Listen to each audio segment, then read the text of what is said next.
Hey guys, how y'all doing? BionicleSaurus here, and in this video I'm going to be taking a look at a whole bunch of new pictures of the 2017 Safari Limited Dinosaur and Prehistoric Animal figures. Holy crap, I am hyped! We got 13 new figures, only 11 images here. The Dinosaurs and the Diplodocus have yet to have images released. Hey, it's a future version of myself. There's only 10 pictures there, not 11. I forgot that we also don't have pictures for the Dinosaurs yet, the new Ceratopsian. So yeah, there's actually 3 figures we don't have images for yet. So yeah, I'm stupid, but anyway. But all the rest of them are here, and oh my gosh. I cannot believe the number of figures they're producing, first off, and I cannot believe just how beautiful every single one of these is. I mean, wow. So let's just get started. I've loaded up all the images here. So first off, we have the Microraptor.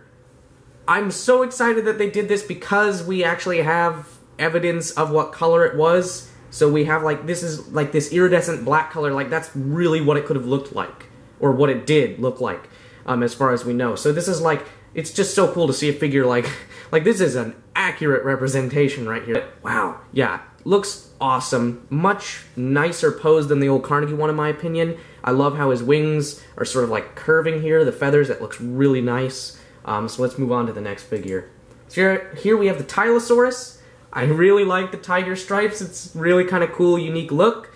This is basically kind of like a marginally improved version of the old Carnegie one because it has a fluke. But other than that, it's actually kind of similar in my opinion. But in general, I was hoping that this would be like a Mosasaurus, something a little bit different. Maybe some really obscure mosasaur genus, but Tylosaurus is fine with me. I love Tylosaurus, and this one looks awesome. Moving on, this is one I'm really excited about. This is the Coelophysis, which looks just fantabulous. The feathers are definitely going to divide people. It's really starting to show that Safari is moving more in a feathers for all theropods, not just for Coelurosaurs kind of direction, which I'm not necessarily cool with, but I don't know. I think it works here. I mean, I think it looks good, aesthetically it works. Accuracy-wise, I'm on the fence, but I think that, I'm certainly not against this. I'm still going to get this figure, and like I said, I'm really excited because I think it looks awesome, and having a Triassic dinosaur, especially Coelophysis, is really cool. So, here we have the Parasaurolophus. I love this. I love this figure. I like this even better than the Iguanodon. Not as much as the Gripposaurus. The Gripposaurus is still my favorite, big ornithopod for the Wild Safari figures. But this one does look fantastic. I like it. Its colors, they're not quite Holstein cow-like, but they kind of remind me of a Holstein cow a little bit. It's not really black and white. It's more like yellowish cream and dark brown. Here we have the Psittacosaurus, or the Psittacosaurus, however you want to say the name. The spots are a little bit funny looking, but honestly, I don't really mind him that much. I think it actually is kind of funny. He's kind of got a leopard coloration going here, or a leopard pattern. I think the quills look really, really great. I like the coloration on them. Yeah, this is a really cool one to see in toy form, and I'm really excited about it. I think it looks really cool. I think the eye and the face looks very expressive and well sculpted, and yeah, this looks fantastic. Here we have the Quetzalcoatlus. Oh my gosh. We have been getting some amazing accurate pterosaurs in standing poses from Collecta over the past few years, and it's great to see an amazing accurate big pterosaur figure in a flying pose. Just the pycnofibers look awesome, the coloration on the head is gorgeous, so that's pretty awesome. Next up we have, I'm actually going to, let's see, which one do we want to do next? I'll do this guy, the Kronosaurus. Wow. That coloration, that pattern, wow. That looks so pretty to me. I love the way that looks. The image is pretty washed out. There's clearly some parts of the figures that are just as white as the background, but we can still get a pretty good look at it. The mouth detail looks fantastic, actually. I'm just noticing that now. This is awesome. And What was that? What was that, cat? Come here. We're doing this in the video. Alright, I got my cat with me. We're good to go. Okay. So, moving on to the last 3, which are all crazy exciting for me. I'm so psyched about all these.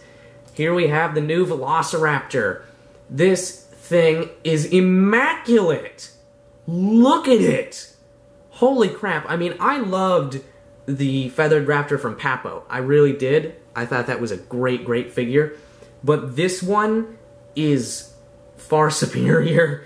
All of my main issues with the Papo one, the feathering that wasn't quite right on the hands, the overly reptilian hands and feet and head, and then the bendy tail, it's all fixed here.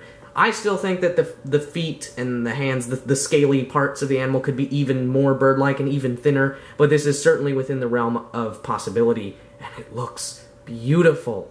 Oh, I love the accurate tail fan, too. This is amazing. Next up, we have the feathered T-Rex.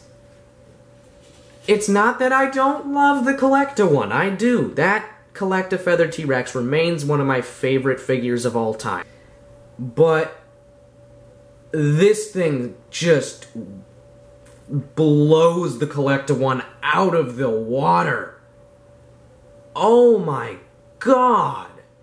Look at the perfect proportions. Look at how bulky and just thick and muscular this thing looks. Look at the gorgeous head sculpt. There's feathering on the face. There's the feathers are so beautiful. Look at those feathers on the back of the neck. Holy crap. Oh my god. This is unbelievable. Oh my gosh. I even just noticed there's some cuts on the face. There's some, like, face-biting wounds.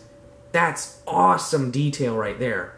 Oh, wow. Alright, so as much as I just want to stare at this image all day, and I probably will once the camera is no longer turned on, we have to go on to the final figure, which I'm actually almost as psyched for. Giganotosaurus. Okay, I don't know what that was. But yes, it is a Giganotosaurus, or as I like to call it, a Gigazebrasaurus, because of those colors, which look amazing. But there's something a little bit special about this Giganotosaurus, beyond the fact that it looks gorgeous. And it's just, oh, it makes me want to cry. It's so beautiful. It's not that I don't love the Carcharodontosaurus from last year, but this is a better Carnosaur figure. Oh, and there is a base. Some people are going to be all nah about that, but personally I always liked the bases on the Collecta figures because they meant really great poses, and it's evident that it's the same case here. But there's something interesting about this figure. How can I... Okay, I guess that's as big as I can get. Oh, here it is in... That's a little still from the teaser video they released. So there's like a kind of an in-hand photo. But anyway... There's something I'm noticing about this, and you'll actually probably notice it the best in this photo. But anyway, look at the fingers and the teeth. Look how much thinner and, like, more delicate they look. Does that remind you of anything? And look at the skin texturing. What is the skin texture that we have been getting on all these Safari limited figures over the past few years? What is the skin texturing? It's been individually sculpted scales or feathers, if it's a feathered animal.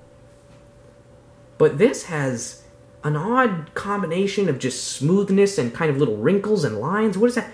Oh my god, this thing has to be sculpted by Forrest Rogers, the sculptor of the Carnegie figures. I mean, why else would it need a base to stand? Safari Limited has never done that before, and the Carnegie line was infamous for tripod poses. I mean, seriously, look at the texture, look at the proportions, take into account the fact that it needs a base to stand, even though it's a Safari Limited figure. This has to be sculpted by Forrest Rogers. This is totally sculpted by Forrest Rogers, who again is the person who sculpted the Carnegie figures. And that makes me massively excited. But anyway, thank you all for watching. I hope you enjoyed. Holy, just wow, am I freaking hyped as hell for all these new figures. And BionicleSaurus, signing out.